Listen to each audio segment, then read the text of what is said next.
Kulstof 14 datering. Kulstofs naturlige tilstand er kulstof 12, mens isotopen kulstof 14 er radioaktiv. Vi går ud fra, at forholdet mellem isotoperne kulstof 12 og kulstof 14 i atmosfæren er konstant. Det vil sige, at den ikke forandrer sig over tid. Når en organisme dør, vil forholdet mellem kulstof 12 og kulstof 14 være det samme som i atmosfæren. Men forholdet vil derefter blive ændret efter en organismes død, da kulstof 14 er radioaktiv og omdannes til kvælstof 14. Kulstof 14 har en halveringstid på ca. 5.730 år.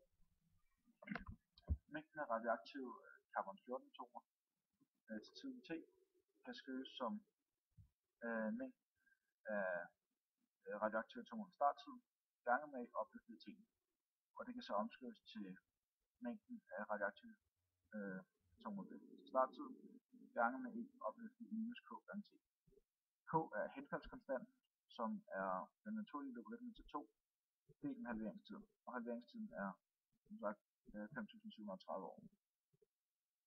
Hvis man for eksempel har 30% tilbage af en prøve, eller hvad der oprindeligt burde være, så er der gået ca. 10.000 år siden at organismen døde. Det kan vises grafisk sådan her. Og hvor mange år der er gået siden at prøven er død, og hvor stor en andel der er tilbage. Så efter næsten 6.000 år er halvdelen tilbage,